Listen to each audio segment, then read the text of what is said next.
I'm barely alive. All right, all Yeah, right. I don't think I'm alive. Hey, Jim, I'm Yeah, sorry because I was really looking forward to it.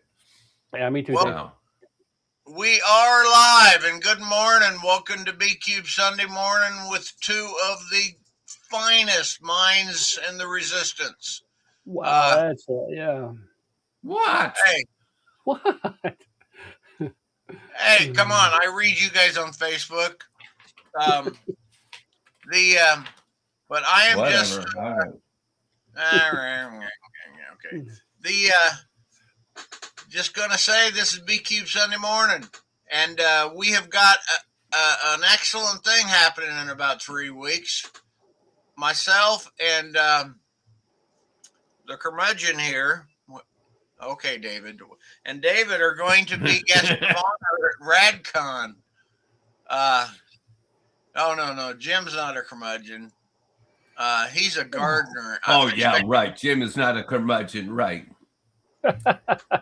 Who do you think gave me lessons in curmudgeonry? Give me a break. Thanks for standing up for me, Dave. I appreciate it.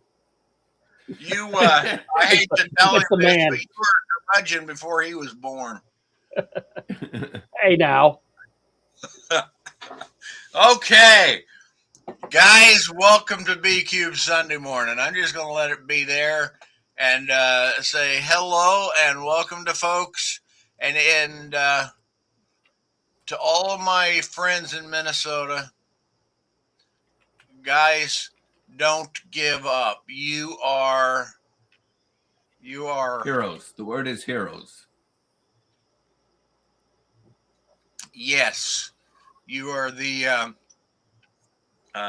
people that we are all looking up to, holding out support for, and you have our extreme appreciation for being the people in this country that are standing up, and make us all hope that if the time comes for that we can be half the patriots you guys are. But I wrote a thing this morning saying that there's a thing in firefighting called the flashover point where the flames spread, the building is engulfed. I was in a soundstage that caught fire, and so I've seen the flashover from inside. And it is at that moment, the whole building is engulfed. And I don't know that we've passed it. I don't know if we're on the cusp of it. I suspect Minneapolis is where it is starting. I don't know what's going to happen today, tomorrow, but I think we are at the flashover point in this country. Because I know guys like Jim, and I knew Jerry Pornell, and a lot of other people who had served. I think there are more of us than there are of them. There's only, you figure out how many Proud Boys or whatever they call themselves now, and then there's 300 million of the rest of us. I don't think they have a chance in hell of winning. I do think they have a chance of hurting the rest of us a lot. But if I were one of those people, I would be looking at getting a plane ticket to Venezuela or Argentina or Qatar somewhere. I think, isn't Argentina? Argentina is where the Nazis go usually, right? Yeah, Argentina. Yeah, goes way back. Remember the joke at the end of Yellow Submarine where the head meanie says to one of his subservient people, he says, "Where do we go now?" And the subservient one says, "Argentina." It's like you had to be old enough to get that joke, but yeah.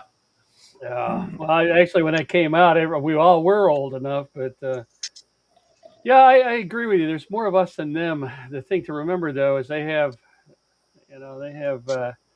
This is something I was talking about this morning on Threads. You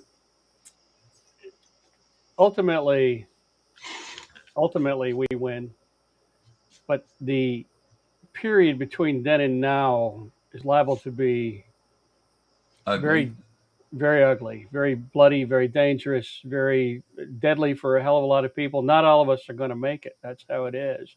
And it's one thing to post on social media, come and get me, I'm a patriot, blah, blah, blah. It's a whole nother thing when you're staring down the barrel of weapons, and I speak from experience. And so the thing is that you will find that many people do not have the wherewithal for armed resistance. Hell, I will say to you that if you didn't have the gumption to show up on the one day of the year when your vote would actually matter, I doubt your fortitude of picking up weapons and facing down government troops. Maybe I don't know. Maybe It maybe.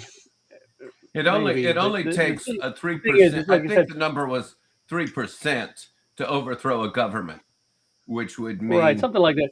I mean, there's all kind of platitudes about it. No nation's more than 3 meals away from revolution. No nation, 3% of people, and so all things are true. I've been in the middle of a couple of revolutions, and some more successful than others, and I will um, say to you that certainly we do outnumber them. Certainly, but it depends on many things, and you have to remember that the odds are stacked against you. Even though there are many more of us than them, they hold all the power, and these are the things that we warned you about for many years. They own the courts, they own the Congress, they own the military, but they own more than that. They own the social media networks that you're using to communicate with right now. This is something I mentioned on Threads this morning. I see people talking about, we're the resistance. Okay, you got to get over that Star Wars bullshit. Don't get me wrong. Cassian Andor is the only guy in the entire goddamn franchise that I identified with. But there's a difference between cartoon on TV and reality. And one of the things that, if you actually watch that goddamn show, one of the things that you saw in things like Andor is their adherence to OPSEC. In fact, this was a critical point in the second season. And so I see resistors online right now naming names, talking about who's in their resistance, who's going to the streets, who's what they're going to do, what kind of violence they're going to carry out or not violence, or these are things that you're saying on a platform owned by a billionaire who sent millions of dollars to the very fascist regime that you're currently fighting against. You have to be smarter than the enemy. You can win, but wars are not won, civil wars are not run, revolutions are not won by the people with the most bravado, okay? Banging your chest and claiming that you're willing to die for your country. Yeah, so's the other guy. What matters is smart. Brains are what win wars. We were outnumbered 4-1 when we went into Iraq, and we were in Baghdad in 28 days. Why? Because we were smarter. Now, we were a whole lot stupider after we won. And for the next 20 years, we did incredibly stupid things. But militarily, the folks that carried out that campaign are the people that are running the show now. And so the thing you have to bear in mind here is you have to be smarter than your adversary in broadcasting your intentions and your plans and your comrades in arms names on the fucking internet is not smart. And I have people actually arguing with me right now saying, well, we can't just get rid of modern technology. I didn't say get rid of it. There's ways to use it. But you also don't have to broadcast your plans. You don't have to broadcast your names. You don't have to, and people say, well, I don't care if they know my name. Well, you will when they bang on your goddamn door. And they will if there's one thing about giving your life to there is. Let me interrupt you, and there is one thing is that American soldiers are, I believe, reluctant to fire on Americans or do things that are you hope, unconstitutional. It's in your oath. you hope. So it may be that is a problem for those who want to use troops against American citizens. Now, you can tell me Right. I'm wrong, and I'll believe you because you know more No, than me. But well, you're not wrong, and you're not. I don't mean that in a bad way. What I mean is that when we say American troops, and whether they'll fire on yeah, Americans, that depends entirely what you're talking about here. ICE, they're armed troops for all intents and purposes now. They're not a border immigration service. They are an armed paramilitia, pseudo military stormtroopers SA, brown shirts, I don't give a fuck what you want to call them. For all intents and purposes, they are a de facto military occupying a city in the United States of America at the moment. Will they fire on Americans? Well, you have your answer to that. Absolutely, they will. Whether the Army will fire on troops, well, they've done it before. Will they or not now? I don't know. And the thing is that it's not a homogenous organization. I know it looks like we're all a bunch of jar-headed, shaved-head robots to people from the outside, but we're not all the same, and the services are very, very different. And every National Guard unit is different from every other National Guard unit. You had National Guard units that epitomized honor and duty and service, and then you had National Guard units that carried out Abu Ghraib. And so, will they fire on Americans? Some most certainly will. Will others? Maybe not, probably not, hopefully not. Which way will it go? It's hard to tell until you're in that moment. And again, you also have to understand that those units, in many cases, in the heat of the moment, only know the official narrative. When I'm an example, we went into, I was in the first assault in Iraq. I have to be careful of what I talk about here.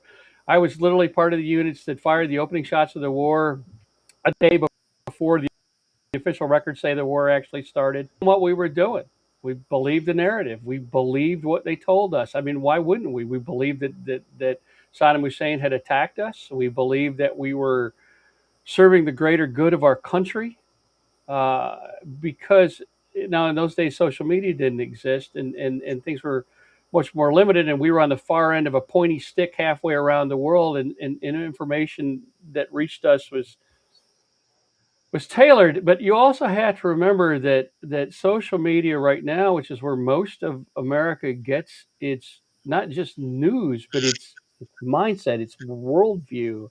You have to, I can literally see it. It's scrolling on my screen right now, and I can literally see bad actors manipulating the narrative. And some of those people are Russians, and some of them are Chinese, and some of them are software. But some of them are political operatives of the Republican Party right here in the United States of America, who are telling you that resistance is futile, and that if I'll give you an example. When they were talking about this online this morning, where they saying the man that they killed yesterday, a VA nurse, a guy that came to an aid of a woman that had been pepper sprayed, and then was a lawful carry. Guy was a veteran. He was lawfully carrying his weapon. And you can clearly see on the video that he did not menace ICE agents, or these are actually Border Patrol agents that actually shot him. It wasn't ICE agents. But you can clearly see that he's not menacing those people at all. He never drew his gun. And yet the official narrative from the President of the United States and the Department of Homeland Security and the head of ICE is that he drew his weapon and that he was a terrorist. He menaced law enforcement agents of the United States of America. And everybody, all of us look at each other and say, oh my God, obviously that's not true. What you're missing is they know it's not true. You know it's not true. MAGA knows it's not true. And nobody gives a fuck. And the reason for that is because they have all the power. And so they determine the narrative. Whether that narrative is reality or not is irrelevant. Because if you go against that narrative, they're going to do it to you next. Now, some of you say, I don't care. Go ahead and do it to me. But this begins to influence things. This is the reality that the Soviet Union lived under for 80 years. This is what the word compromat actually means. Americans picked that word up about 5-10 years ago and started using it like it means blackmail. It doesn't mean blackmail. It never did. It's a translation error. What compromat actually means is the destruction, compromising information that destroys the reputation of the enemies of the state, either after they're dead or incarcerated. This guy, this professor or whatever, who went against the narrative, even though everybody knows that narrative is false. The guy that spoke out against that, they arrested him, they dragged him away, and now he's a pedophile, or he's a murderer, or he's a drug smuggler. That's what compromat actually means: the destruction of a person's reputation through the use of manufactured narratives. It's a very complex. The Stasi were incredibly good at it. So were the KGB. This is a reality that the Soviet Union lived under for years. Everyone knew that the state was lying. The state knew they were lying. The citizens knew that they were lying. The people who supported the state knew they were lying. But everybody had to toe that narrative, because if they didn't, they were killed or hauled away or destroyed themselves. And this is the reality that we face now. They literally do not care if you know they're lying. They know they're lying. And there's a number of words for this in Russian that what are relevant. Americans will mess those up anyway. But the reality of the matter is that this false narrative, telling them that they're lying, telling Dan Bovino that he's lying, he knows he's lying. He doesn't care. The point is that they have all the guns, they have all the force, they have the courts, they have the Congress, they have everything that we warned you that they would if you let this asshole back into office. And so they can lie with impunity. Winners write history. And I told you that. You know? And here we are. And again, this morning, I asked the question that I ask every 2 weeks online: how's that protest vote looking to you now? And the answer is,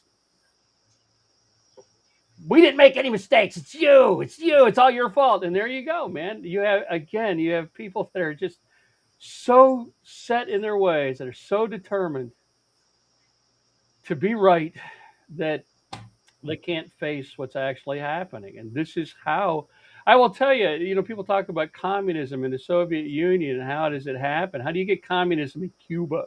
Cuba was one of the most capitalist societies in the history of the human race. I mean, good God, the casino culture in Havana in the 1950s was legendary.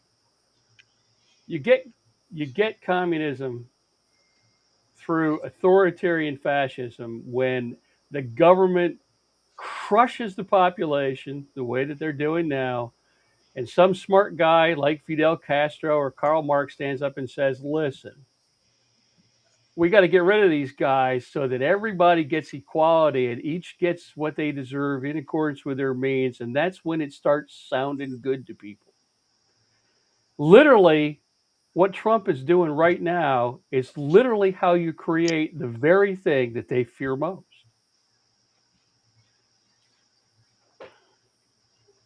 What? You're not going to start talking now? No, I'm waiting for you.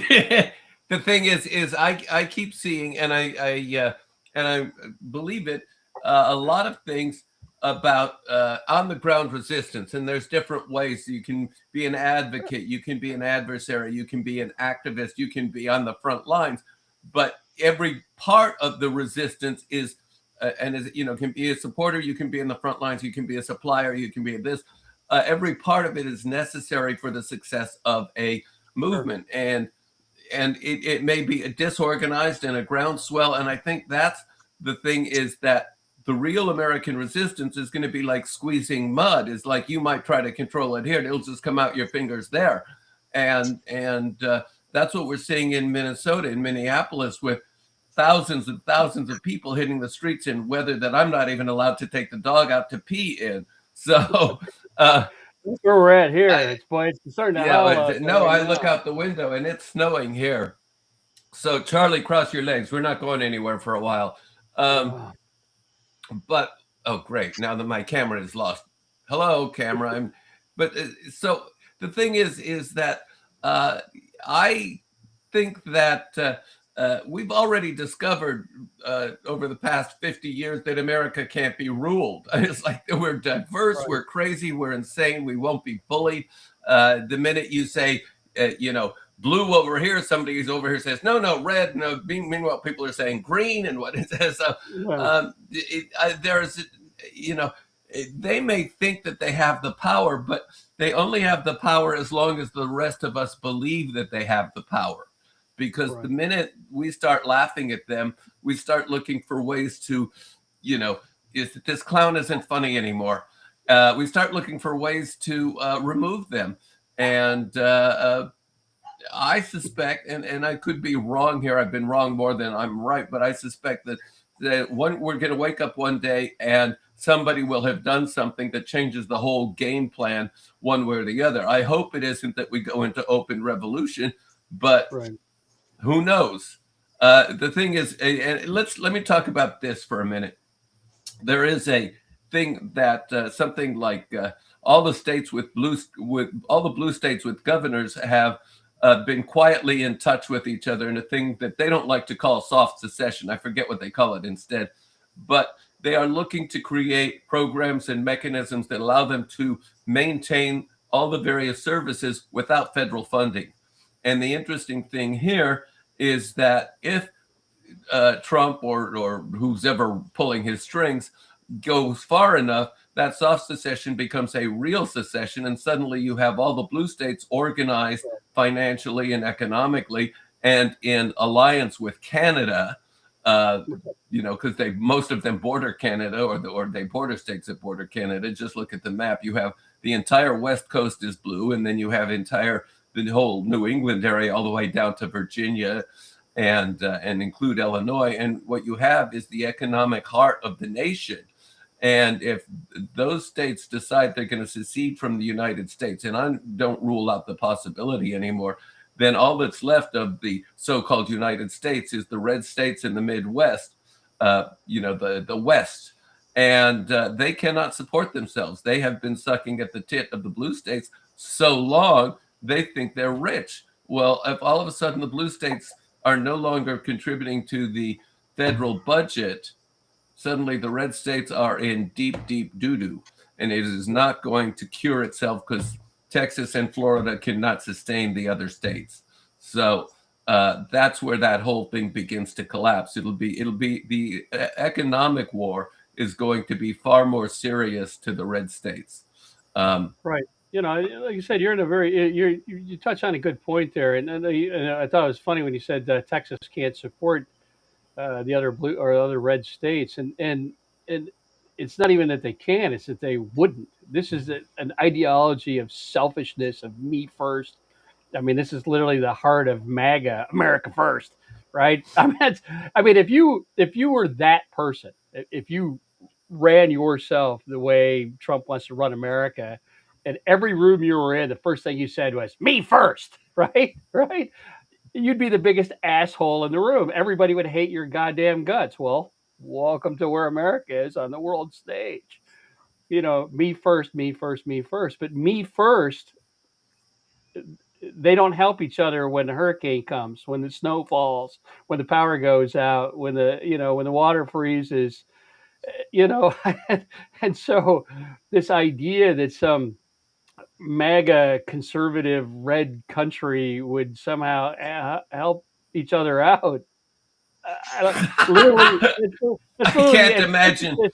Right. I can't imagine anyone from Mississippi or ideology. Alabama or Louisiana saying, "Gosh, we got to help our neighbors." I can't imagine them helping the guy in the next town over. Right, and that's and I don't mean to be what's a good word? Not racist. Parochial about this. Parochial or prejudicial towards. But that mindset of selfishness, I've seen it in action, and it's ugly. Over here where we are, and I'm not going to go into detail, God knows who's listening, but we have had the first year we were here, we had neighbors come in and clean the snow off our driveway because we didn't have the equipment yet. We've had neighbors who have lent us their trailers so we could move things around, and we have in turn done things for other neighbors so that there is a community of help and support. And one of our people is rabidly on the right political, and we're all good friends as long as we don't talk politics. So, right. But that is, I think, the real issue is how do you treat other people, and where we are. You can go to the store, you can walk down the street of the local town or any town that we've been to and wave at people, smile people that you've never seen before and will probably never see again. And they'll wave and smile back. How are you? Everybody's helped. Everybody cares about everybody else around here, except maybe that one driver who acted like a jerk. But other than that, it's a whole different mindset than living in a big city where everybody goes, I don't want to. Right. And that but what we're discovering, what we're seeing in Minnesota, where what was it, 20,000 people turned out in 0-degree weather, and proud of it. People are learning how to function as a community again, and I think that is where the real resistance begins. Is that we, thank you for posting that about Yeah. 50,000 people turned out. Yeah. Right. And that's the thing, though. Again, though, we live. There are comparisons. There are lessons to be learned from previous situations, and some in America and in other nations. We're also in a unique environment. The United States is not the Soviet Union in 1903. The United States is not Germany in the 1920s and 1930s.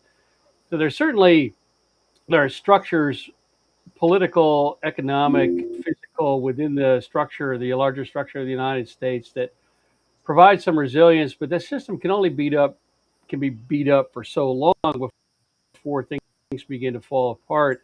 I don't know that open civil war is what we're going to see. It's hard to predict this point, and I said this before. It's hard to predict the future, especially. I mean, this was my job for years and years and years, was to look at the intelligence situation of certain adversaries and then predict what comes next. I mean, that's literally intelligence's job, is to determine to provide the decision makers with what we think is going to happen next. And that's why, if you're ever, as a side note, if you're ever listening to somebody who claims that they were an intelligence person and they're talking in absolutes, that's a guy you don't want to listen to, because true intelligence talks in terms of probabilities. The things that, if you're absolutely 100% positive that's what's going to happen, you say it's probable. If you're less certain than that, you say it's possible. But any intelligence person who predicts the future with 100% certainty is not someone you should be listening to. And that's exactly what you're seeing with the press. Intelligence people, such as they are a bunch of goddamn rank amateurs who are telling him things in absolutes. Now, first of all, human beings never function in absolutes. A perfect example of that is the existential crisis currently happening at the National Rifle Association headquarters this morning. That's a pretty good example right there. Because all of a sudden, these guys that voted for this asshole and this form of fascism are suddenly listening to the guy they voted for talk about how guns are bad, and if you're carrying one on the street, you're a bad guy who should immediately knuckle under to government authority or get unlived. That's a rough morning for some of those guys. All right. On the other hand, they won't hold that line. NRA tweeted this morning, shall not be infringed, shall not be infringed, shall not be, which is their usual response to any government situation. That'll last for a week, and then they'll find some way to compromise and change their viewpoint and go back to supporting the regime, because that's literally what these people have been praying for years. I mean, as I noted online, when fascism came to America, nobody complied faster than the people with that "we do not comply" bumper stickers. Okay, nobody literally complied faster. Okay, nobody signed up to be ICE quicker than those people. Where's the NRA? They said they were going to protect us from a tyrannical government. Hello? There's no greater existential crisis in the world happening than at NRA headquarters this morning. I mean, seriously. And but again, these are unbelievably complicated systems, and human beings are perverse.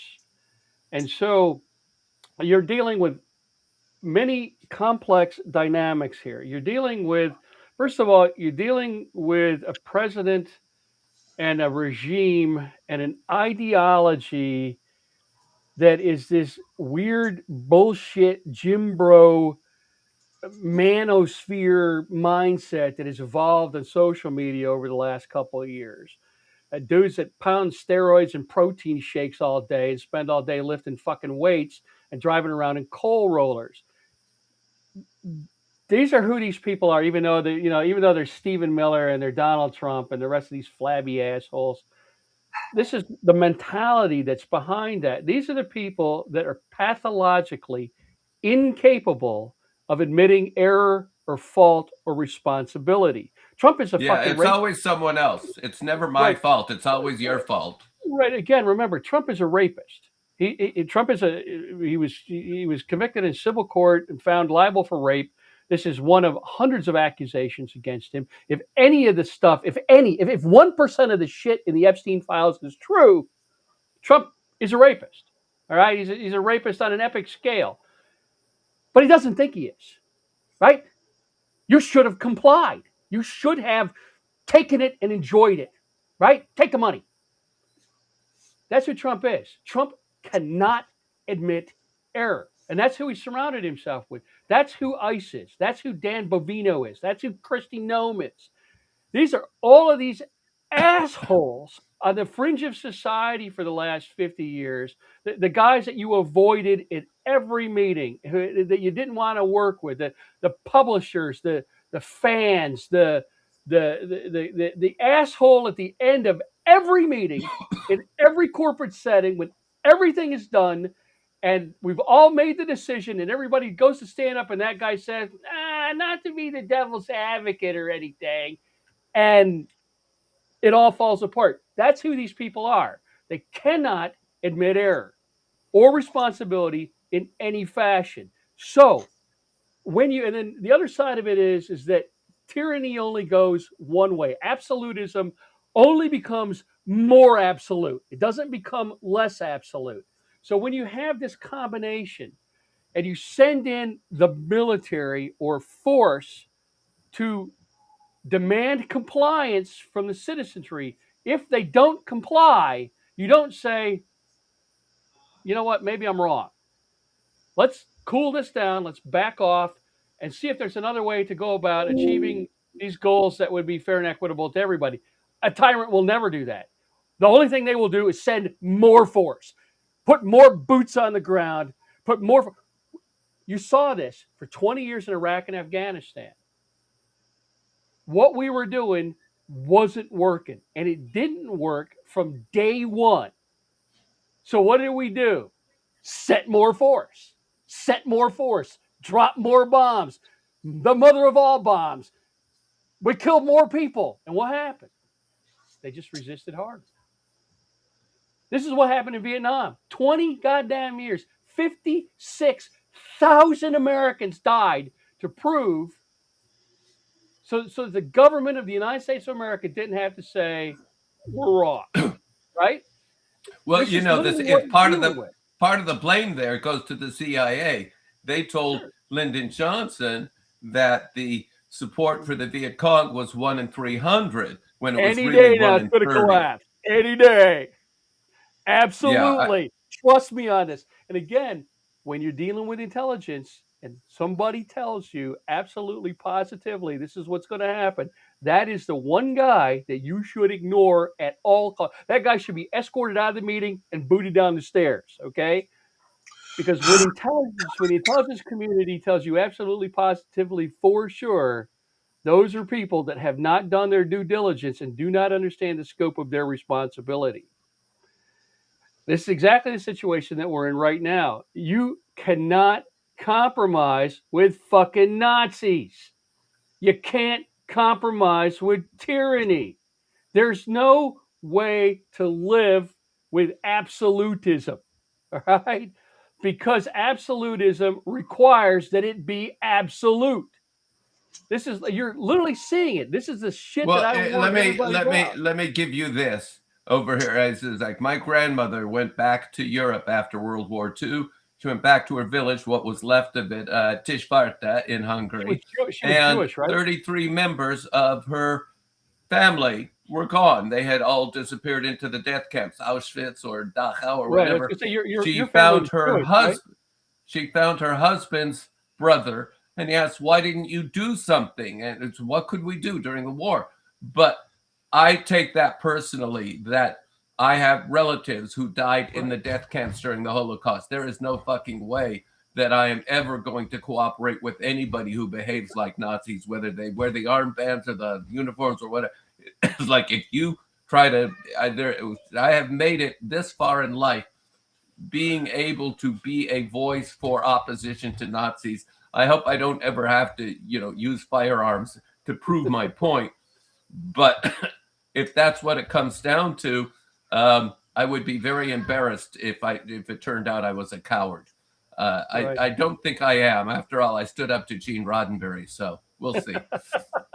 That'll do it. And the thing is, though, it's like I said, these people, you have to adjust your strategy accordingly. Trump will never back down. Now he does. I get. He backed down in Greenland. You take that the right way. Trump backs down when he's faced with certain things, but he has to do it in a particular way. You look how he backed down in Greenland. He went to Davos. NATO told him flat out, "Fuck you, buddy. You're not taking Greenland." So when Trump walked away from that, he said, "Listen. We're not going to use force that we're going to come up with in 2 weeks that gives us everything that we want, and you'll see." Knowing damn well that his supporters have the attention span of a Cocker Spaniel, and that in 2 weeks, nobody will give a rat's ass what that deal was. And if anybody ever asks about it, Catherine Levitt will wave her goddamn little puppeteer arms, and they'll spew some bullshit that they know is a lie, that you know is a lie, that MAGA knows is a lie, and we'll all nod our heads because that's the official narrative and move on with it. Because that's the only way that Trump can take things back. He still has to win. He has to be the winner and everything. This is just like it's like the Nobel Prize. He didn't get the goddamn Nobel Prize, and then finally somebody gave him one, like a Purple Heart. Here's the booby prize, little boy, little buddy. Here you go. Pat him on the head. And so now he's the king. Now he never speaks about the Nobel Prize. He got a Nobel Prize. See now he's got one hanging on his wall. He's not interested in doing the work to actually earn one. Just like he wasn't interested in doing the work to earn a Purple Heart, right? He's a collector of trophies. He's a shallow, mean little man, but it's not just him. It's the entire ideology that surrounds him. You look at someone like Dan Bovino. This guy's what? What's he? 3'4" tall. And I usually don't pick on people's physicality, but this guy is so desperate to prove his manhood that he's literally trapped. He's literally wandering around Minneapolis in the trappings of a Nazi field marshal. He's got a fucking bandolier, for Christ almighty, in a trench coat, because he's so absolutely desperate that you see him as some big tough dude, and he will kill. If he could get an erection this big, it would be a groundbreaking moment for him. I don't want to talk about Dan Bovino's erection this morning. Yeah, but again, these people, they're all day, every day. These are the coal rollers. These are the guys in the big trucks. These are the guys. This is the bully in every high school who responded to every conversation with, "What did you call me?" That's the guy, because their self-image is so goddamn fragile. Construct of the worst social opinion. Okay, these are the guys that go to the gym every day and spend the entire time claiming they're not gay, staring at other men covered in oil in the mirrors and comparing themselves. Okay, I'm like, dude, if you just would embrace who you really are, you'd be a lot happier guy, and so would all the rest of us. For crying out loud, you know. But again, this is who Bovino is. He is a perpetually small man, and I don't mean in stature. I mean in mentality. He's a guy that is constantly comparing himself to everyone else and coming out on the losing end.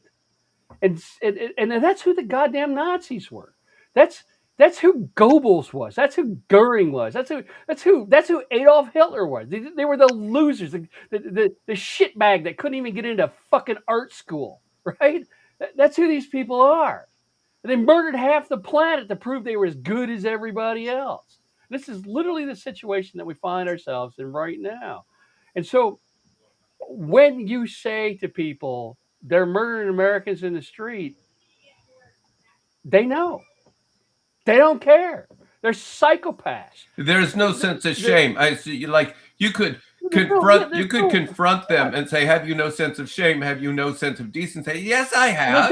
Yeah. They live in such delusional denial that you see, way back in the McCarthy era when I think it was Shine. I if I sometimes I forget names, and he was being he looked at McCarthy. It was broadcast live. Have you no sense of decency at long last? Have you no sense of shame? And that was the beginning of the end of McCarthy's reign of terror, because suddenly someone stood up to him in a way that he could not respond to. Now, we can't do that with Trump or any of his delusional despots, because they'll say, yes, of course, yes, but you're wrong. And that's their canned response. Well, so it's going to take something else to break that mindset. Right, and like I said, I see your comment there, Eric. I'll get to you in a second. Yeah, that's exactly it. They don't have. These are growing up. All of us asked ourselves. Those of us who grew up in the post World War II era all asked. We saw those films, when we listened to those interviews, when we talked to the survivors of the death camps. You had to ask. I mean, I spent 20 years of my life growing up wondering how could you be SS Totenkopf, the death heads, the SS guards that manned the death camps, that threw babies alive into the ovens, that murdered people on an industrial scale, and then went home to their wives and their children at night. And there are pictures of them at the company picnic at Auschwitz, where they're like normal people. They're all like happy and playing fucking ball and eating cake and barbecuing out and like a normal day. And then they would go back and murder people. And you say, how the hell can that happen? Well, you're looking at it. You're looking at it right now. You looked at 8, 9 heavily armed men kneeling on a man on the ground and shot him 10 times yesterday without a shred of remorse. Have you no decency, sir? At long last, have you no decency? And the answer is no. They don't. Of course not. Because that's why they joined that Gestapo. Right. This is why. This is. But these are the people who, for the last however many years, have chafed under the restrictions of society, of civil society, that said, look, you don't have to like gay people, but you're goddamn well going to treat us civilly. All right. You may not like Jews, but you're going to be civil to them in the streets, because we're not burning people at the stake or throwing them into the ovens. You may not like black people, and you can say so out loud, but you're goddamn well not burning crosses in people's front yards. This is what they refer to as oppression.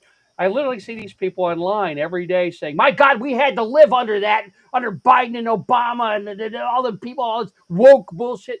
But that's what they're talking about. Yeah, and eggs were affordable, and gas was affordable, and you were making more money. But literally, the restrictions that they were chafing under was it wasn't even a restriction. I mean, if you wanted to use those words in public, you certainly could. You might lose your job. Oh well, I mean, if you believed, if it's important to you.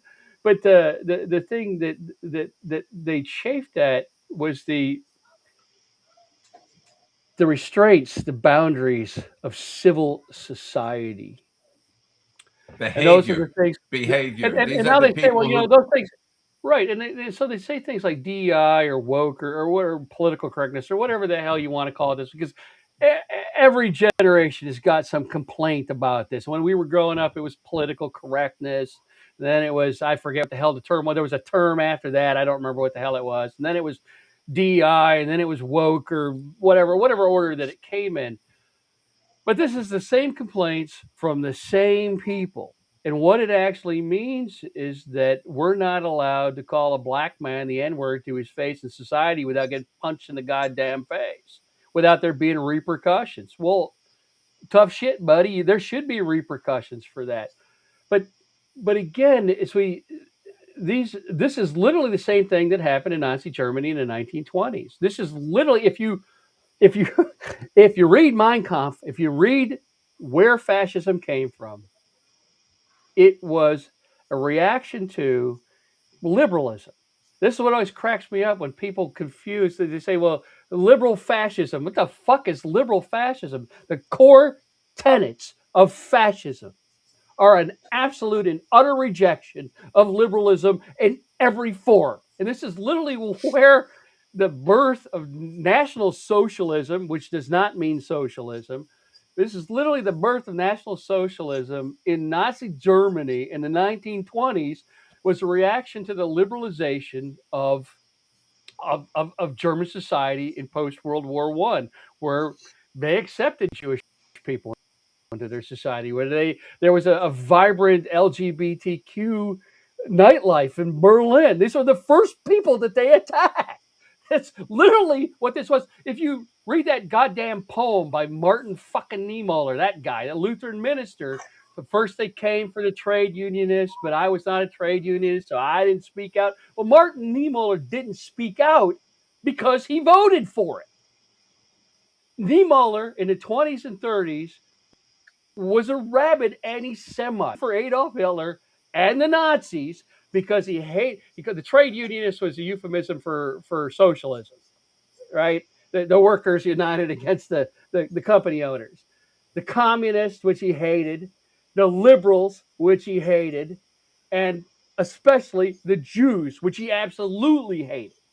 He voted for all this stuff. And so in his poem where he says, I didn't speak out. I wasn't a Jew, so I didn't speak out. That's not why he didn't speak out. He didn't speak out because he voted for the Nazis to come and take all the fucking Jews away. It was only after they came for him, and he spent 8 years in a concentration camp, and he was liberated after the war. And then the accounting came due for all the people who voted for this. So he suddenly was this remorseful peacenik who wrote poetry. Okay, he'd been a U-boat commander in World War I, and when they came for him and they locked him up in the concentration camp, the first thing he did to get out was volunteer to serve Adolf Hitler in the Kriegsmarine.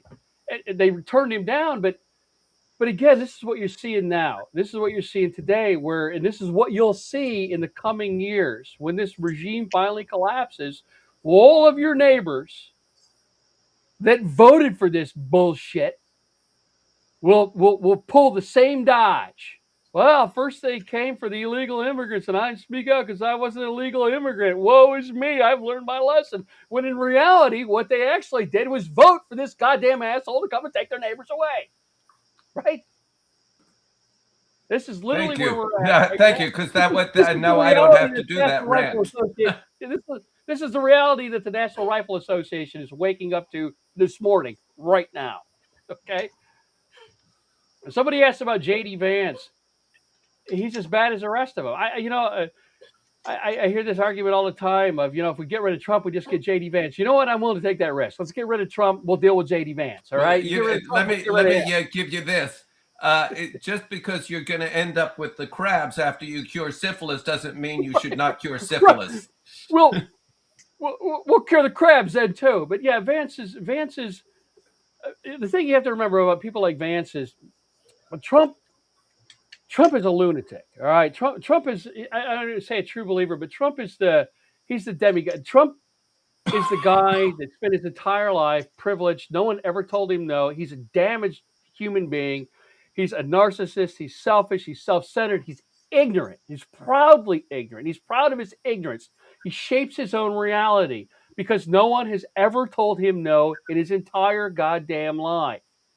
J.D. Vance is different. J.D. Vance changes his reality based on his access to power. Trump has always had access to power. Vance never has. Vance was, and so Vance is a perfect example of who J.D. Vance is Lindsey Graham in about 20 years. Graham was a guy that was one of those people that operated within the bounds of civil society. He'd say asshole things, but he was relatively benign until his mentor, John McCain, died. And this is a guy that literally spoke out against Donald Trump every day, who told us that if we elected Donald Trump, we would be destroyed as a nation. And then John McCain died, didn't make president, then he died. And Donald Trump was the president. And the only way to power for Lindsey Graham was through Donald Trump. And instead of standing on principle and integrity, which Graham does not have in any fashion, Graham simply changed who he was. He simply became MAGA. He became a Trump supporter. Completely shameless. And he just reinvented his own reality. That's who J.D. Vance is. J.D. Vance is Lindsey Graham writ small.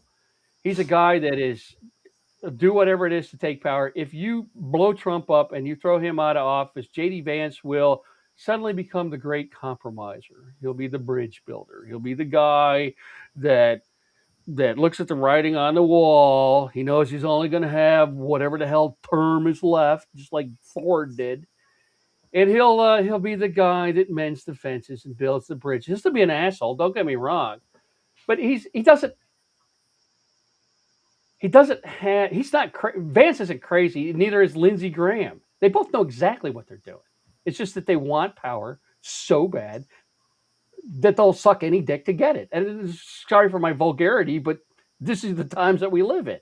And so, I mean, J.D. Vance will do whatever the hell it takes to maintain his position, to maintain his power, to walk away with his freedom after it's all over, instead of being thrown in a cellar, hanged from a gallows. You get rid of Trump, Vance is easily manipulated into at least the center somewhere, a little right of Reagan and whatever. And if he's not, like David said, well, then we'll deal with the crabs then. But you're not dealing with J.D. Vance is irrelevant as long as Donald Trump is the president. Let's get rid of Trump, and then we'll deal with the rest of these assholes. You know, I just again, just because again, this is the same mindset that I see from the left when I say things online that right now, what needs to happen in Minnesota is Walz needs to call out the National Guard and the state police and start arresting these guys. Every one of those people that knelt on that dude yesterday and shot him in the goddamn, shot him 10 times, every one of those should be in a Minnesota prison right now. They should all be in jail. They should be facing state charges for murder. They should have been arrested. Okay, and I'm not picking on Walz. That's the last guy in the world that I would want to be right now, is Tim Walz. But the thing is that when I say that, the entire left lights up on my screen and says, "Oh my God, what you're talking about is civil war." I don't know how to tell you this, but they're murdering us in the streets right now. Right? Okay. So it's come to violence. And so if you don't resist now, what do you mean by resist? Get shot some more? You're going to have to. You're going to have to get your hands dirty now. This is where we're at. This is exactly what we warned you about for the last 12 damn years. If you let if you let fascists into office, you get fascism. That's how it works. When you get fascism, fascists don't leave office voluntarily. All right. And the worst part about it is that you were warned over and over again. In Trump's first term, at least he was limited by smart people, okay, reasonably smart people that were assholes, people that I wouldn't want to have dinner with, but at least people like John Kelly were there to keep him on a goddamn. But they made damn sure that none of those existed, that none of those restraints existed the second term. Trump owns Congress, he owns the court, and there's no one around him to tell him no. And these are everything that we warned you about. And yet 6 million people on the left who voted for Joe Biden refused to vote for Kamala Harris. Now you can spin that however you want, and you can claim hacked voting machines all you like, and maybe there were, but I haven't seen any proof of it.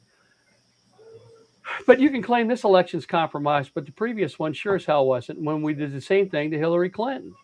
I don't personally care for Hillary Clinton very much, but she was the single most qualified human being that's probably ever run for president. And the world would not be what it is now if she was the one who determined the majority makeup of the Supreme Court instead of Donald Trump. Elections have consequences. They have far-reaching consequences, far beyond the one guy in the office. And this is literally what we're looking at. We're looking at 20, 30 years of fucking apathy from people who always had some other goddamn cause instead of showing up on the one day where they could have changed the future. There's always something else, man. It's the whales or the snowy spotted owls or Gaza or some goddamn thing. It's always something else than the It one is thing that it is it is that it is that self-righteous need to be important and right important. about things. It's like, well, I disagree with her on such and such, therefore I'm going to vote for a third party. Well, you can vote for third party, but a vote for the third party, it turns out that's a vote for the people you hate the most. Withholding your vote from the people who are closest to you doesn't hurt them, it hurts you, Right. because you're giving away the one opportunity you have to. And somebody said recently, and it keeps showing up regularly, the lesser of two evils is still evil. My reaction to that is, tell me you're stupid without saying I'm stupid, because Right. Well, that's one of those things that is so easy to say without putting your brain in gear. You have choices. There are choices beyond lesser evil and greater evil. And telling me, oh well, the Democrats are just as bad, shows me you're not fucking paying attention. The Democrats right. have never been an organized political party. Will Rogers said, I am not a Yeah. member of any organized political party. I'm a Democrat. The Right. Democrats Exactly. are a coalition of separate groups that come together, fight like hell, and finally come to a consensus, which is why Democrats are so good at governing when they do get in power, because they know how to negotiate. They've had to learn how to negotiate. Republicans are a monolithic body. You either subscribe to the current, thank you. You either subscribe to the current belief system of Republicans, or you can't be a member of the party. They have purged you. And so this difference between our political parties is, oh no, the Democrats are just as bad. Tell me you're stupid without saying I'm stupid. Right. Lesser evil is still evil. Tell me you're stupid, because Right. things And like I are said, more I'm not complicated and more nuanced. right. As I've said online many times, I'm not a Democrat. Never have been. And I'm not a member of any political party. I don't get that people say, you Democrat. Oh, hang on. I'm not the guy who picked the candidates. In the end, though, those were the candidates, and those were your choices. And so you can't. Here's the thing, though. If you look at this last one, where people, and this is what people are yelling this morning online, they say Harris's record on Gaza. The guy actually said to me, he was actually talking about that while licking on an ice cream cone. Can you believe that? Whatever. Listen, man, I will say to you, after what I've said earlier, when you talk to people like Trump, Trump is pathologically incapable of admitting error, admitting that he was wrong, admitting that anything he's ever done might be criticized in any fashion. And he I asked him always, once. and every I time that asked he him even once, have you ever made a mistake? And his answer right, was, well, yes, once I thought I made a mistake, but it turned out I was right all along. right, I was right all along. The thing is that Trump is pathologically, and I mean that in the clinical sense, incapable of admitting that he's wrong, which means that he cannot change. Because for you to change, for you to grow, if you're an alcoholic and you want to get sober, the first thing you have to admit is that you're responsible, that you have a 12-step problem. program. The Right. first You thing you have do to, when you go to an Alcoholics Anonymous meeting right, is, hi, my name is Bob, and I'm an alcoholic. right. You say that every time you You stand up have to to share. admit that the problem is you. Trump cannot do that, which means that Trump cannot change. If Trump was an alcoholic, he would never stop drinking because he cannot take the first step ever. Now, if he was some boozer somewhere, that'd be bad enough, but at least he wouldn't be fucking up our lives. Now, here's my point by mentioning this. Harris has admitted that she's wrong a number of times and has changed. A classic example was Obama, who was anti same sex marriage for many years, especially as a senator, who grew and evolved on the subject and became of LGBT rights. Okay? Tell me, if your choices are Harris or Trump and your primary concern is Gaza, that's your concern, even though neither one currently supports what you would like, you tell me which one is far more likely to listen to intelligent discourse and intelligent advisors and to the people and change their position and grow and evolve and become the leader that you want. Trump is not that guy. Harris, his position has evolved many times over her life, like a normal human being. Okay. There's a difference between someone like Mitt Romney, whose opinion is whatever the fuck, which way the wind's blowing today, and Lindsey Graham, whose opinion is entirely dependent on who's in power and whose ass he can clamp onto. And the normal path that we as rational adult human beings take over our lives. When I was 20, I was not the man that I am today. And I look back at that time, my early years in the military, and my opinions, and the people that I voted for, and the ideology that I believed in, and I think, God damn, I'm glad I'm not that guy anymore. Muhammad Ali very famously said that if you are the man at 50 that you were at 30, you have wasted 20 years of your life. And that is very, very true. So when you look at candidates and you look at choices, even though those choices right now may not be what you want, you have to be smart and rational enough to wonder to choose the course that will lead to the outcomes that you want. And I know that when I say eventually, I'll immediately get hate mail that says, "God damn it, people that demand freedom or that are under the lash, that are in need of justice and freedom can't wait that long." Well, yeah, I agree with you. It's an asshole thing for a privileged straight white guy like me to say, "Hey, you got to be patient," but it's also reality.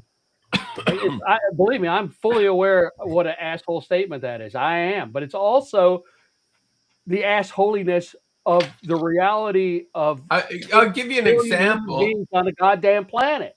I'll give you an example. I was a story editor on a show called Land of the Lost, and also on Star Trek: Next Generation. And each time, as soon as the news went out, I started getting phone calls, and some of them were from very good writers. And this happened on Land of the Lost, in one notable exception, where the guy was calling me every single day. I said, "I haven't even written the Bible yet. We are not yet ready to hire writers. We don't have anything. I haven't even moved into my office yet. I don't even have an office. We're still, right?"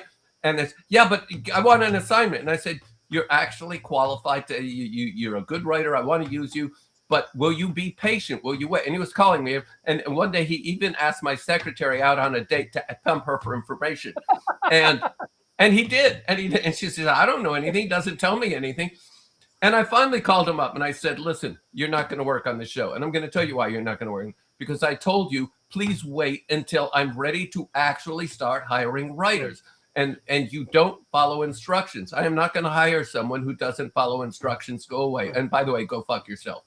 Now, I'm not going to mention the guy's name. He did eventually become a fairly successful television writer, but he never understood that we are a community of people who help each other out. And he never understood cooperation.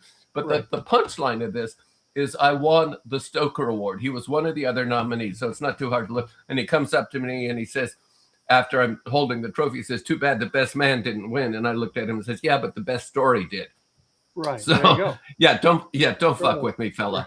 Right. But really, it's like the point of all of that is there are people who have no patience. You tell them, it's like, and you see this with my little grandson. Not anymore. He grew out of it. But you'd say, "We're going to go sledding tomorrow." He says, "I want to go right now." I says, "It's dark out. It's snowing. It's too cold. And your bedtime is in 5 minutes. I want to go sledding right now." No. Now you can say to him, "We're going to do this tomorrow or we're going to do this next week." And he understands. Oh, yeah, because he's 5.5 years old. So and he's developed cognitive thinking. There are people who have never grown beyond that 3-year-old level of thinking. And one of them's running our country right now. Yes, and that's it's like he wanted a Nobel Peace Prize. Well, I would have taken him out to the Nobel Pizza store and given him a pizza prize, and he would have been fine. Right. So, whatever. You feel me? You mentioned Land of the Lost, and I keep thinking I've got to change that goddamn it's the other shoulder, the heron picture that's behind me, because the way the beak sticks up every time the way I normally sit in my chair here, I'm looking at the camera and I look like a slee stack. I got that pointed point. That's literally what I was thinking to the entire You're show. not green enough. You're not green enough. The entire And show. I'm working my way through the internet, and almost every day somebody is having some fun with a slee stack picture. And I think I invented slee stacks. It's like long after I am dead and gone, slee stacks will be a part of the American code or even the global culture. So, all right, Tribble, man, you've made I'm your not mark getting on the any money universe. from it. So. And maybe if I published a book that said, yes, I created tribbles and slee stacks, what are you going to do for me? Maybe. I don't know, man.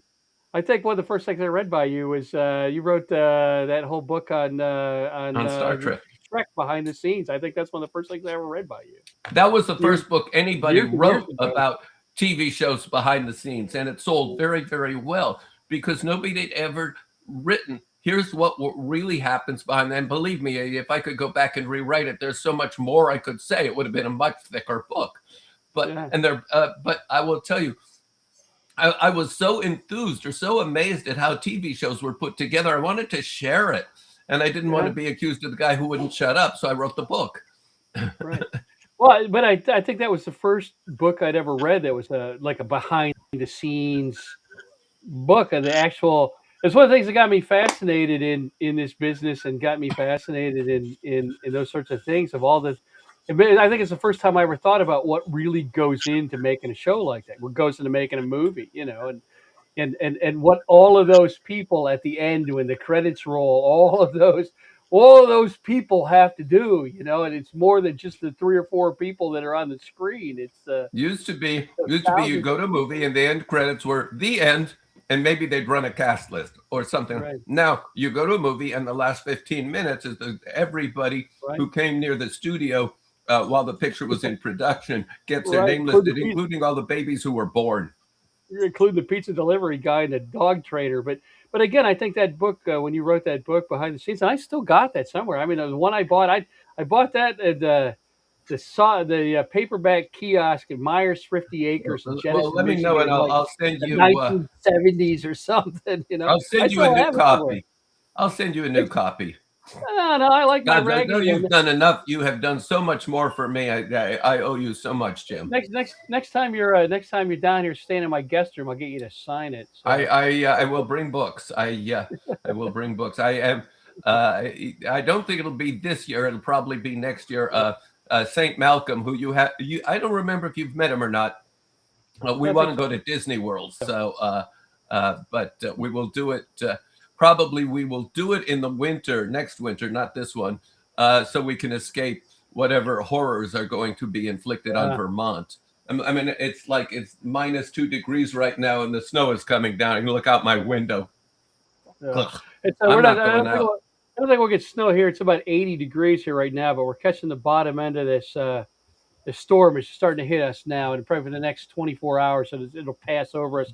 Fortunately, where I live, where I live, I only live a couple miles from the Gulf Coast, and normally those storms will catch the bottom. That pressure differential between the Gulf and the Gulf of Mexico. By the way, it's the Gulf of Mexico anyway, and inland where those high pressure areas are, usually that forces it just about 10 miles north of us, and so It's supposed to get down in the 20s tonight and tomorrow here, and so we may see some snow.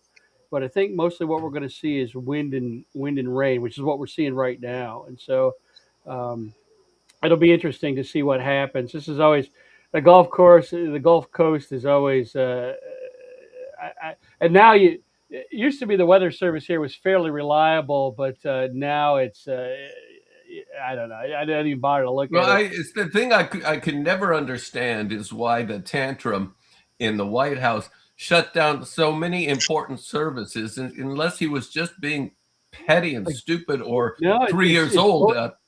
Global warming. He doesn't want to talk about anything that in any way refutes his narrative, his belief, his internal dialogue of what climate change looks like. That's what he went after. And so Yeah, I mean, you look at literally the services within the National Weather Service that he shut down. You look at the research centers, the climate change research centers, the all of those things. They shut that stuff down because they didn't want any of that to counter anything that Trump or his lackeys might be saying. But the part that they missed was that that's the very science. Those are the very instrumentation and the scientists, the system sensors, the vast computational network that allowed us to have such accurate weather forecasts. And then literally the comment was, and I forget who made it, was that, well, we've got all these apps on our phone now. We don't need the National Weather Service. I mean, where the hell? What do you think feeds that fucking app? Why do you think that all the apps are the same? Why do they just have different ads? But again, when you shut down, we shut down. When you look at climate science. Climate science is hydrodynamics. It's thermodynamics.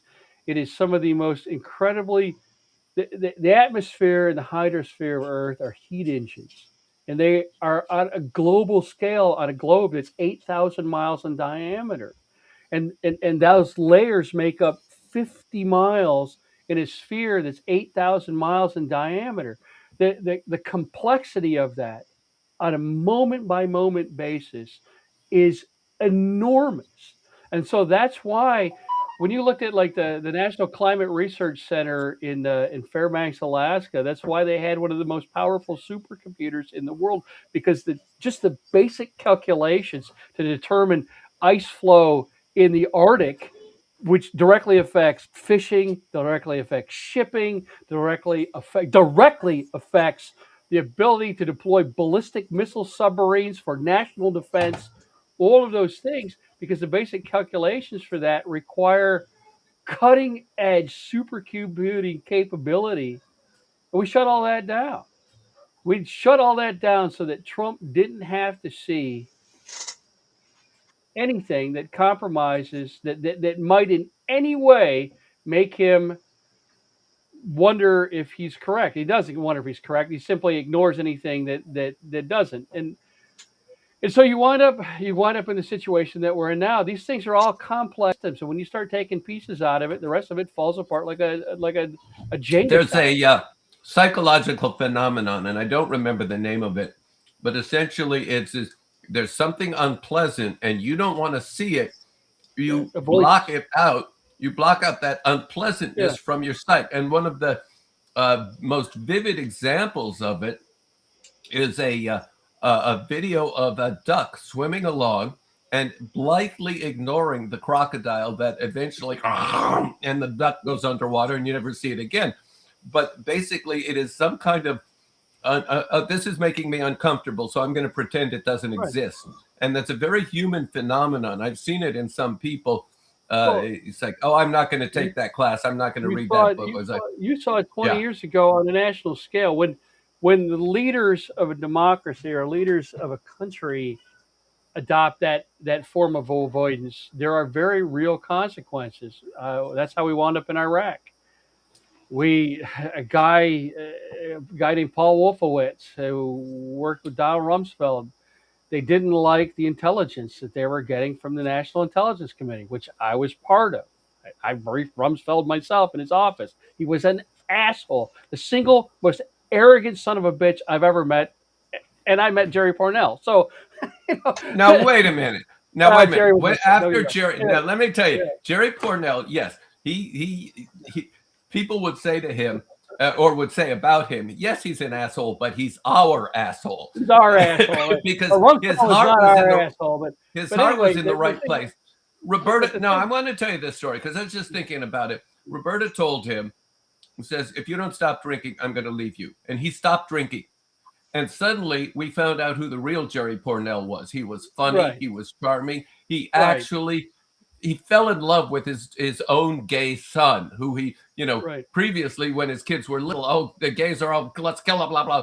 Suddenly he became a whole different man. And I will tell you, he and I went out to dinner a few times and we had so much fun. We just laughed together. And I remember when Harlan was in the hospital, he came visiting, he and someone else.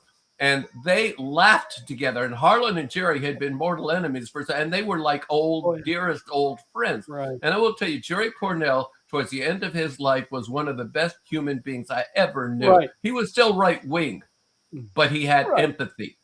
Right. He Like had you said, empathy. yeah. And the thing is, I was just making a smart ass comment, but again, when the intelligence community did not tell Donald Rumsfeld and Dick Cheney and George Bush what they wanted to hear about Iraq, they created the Office of Special Programs in the Pentagon, headed by Paul Wolfowitz. And then they took national intelligence, which should have gone through the director of national intelligence to the president. Instead, they rerouted that through that office, and they filtered out anything that George Bush didn't want to see.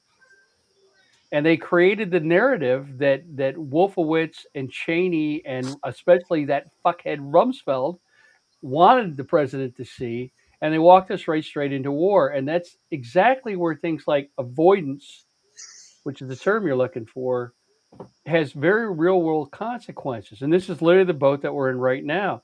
You have an administration that is, for whatever reason, and that reason is profit, wants to deny science, the science of vaccines, the science of climate change, the science in general, because science tells you things that it to the best of its ability believes to be true, instead of what it believes you want to hear. And so, I mean, and this is literally where we're at. You literally have a guy that's running national healthcare that is running national healthcare based on his beliefs, not on what the science is telling him. We need better qualifications established, that nobody can hold a position, a cabinet level position, without some credential in that specific area. Right. You could see Charlie, right now what are you that the come here, Charlie. You all right there? My little guy has got a cough. He's not doing the coughing this week, so he must be a little bit better. Oh, he's doing much better, but he hasn't been out since 7, and it is already 1:20. We have been talking longer. Yeah, we got to get wrapping up, because I have some things. I have to make some phone calls here. Yeah, so we're about 20 minutes on, which is about 10 minutes less than Bob usually lets us go. So I think it's probably about time to start wrapping it up. Well, guys, it's like this. If if Taylor Swift showed up and wanted to sit on my front porch and sing, I wouldn't stop her until she was done. And which one of us is Taylor Swift? Well, I don't have the looks for it. I don't have the looks or the voice for it, so it's up to you, Jim. You guys don't sell yourself short. Okay, if Mickey Dolenz showed up on my front porch and wanted to sing. I went to high school with Mickey Dolenz. Oh, no shit? No shit. Oh, man, that is amazing. I didn't realize he was that old. And also Johnny Washbrook and Bob Diamond and Cheryl Holdridge and the kid from Life with Father. I don't remember his name. And there was a couple others. John Washbrook was a really sweet guy, a really nice guy. I hear he's an insurance salesman somewhere here in New England. I should find him and say, yeah, I need some life insurance. Well, hell, now you make me want to go get a hold of him and see if I can get him on here with you, and we'll call it a class reunion. That would be fun. Okay. I will. I'm going to take that challenge. Now, I have no idea how to get a hold of him other than buy tickets to his concert and say, please. But well, he's the only surviving monkey. Now, I got to tell you, when the Monkees came along, I felt that they were a constructed a Hollywood typical response to the Beatles. But once they started producing their own music, they became a force in their own right. Mike Nesmith did a brilliant album, The Wichita Train Whistle Swings, which has a great story behind it. And some of the other songs, Auntie Griselda was written by a woman I went to college with who was very unpleasant in college, but she wrote a great song, Diane, whatever.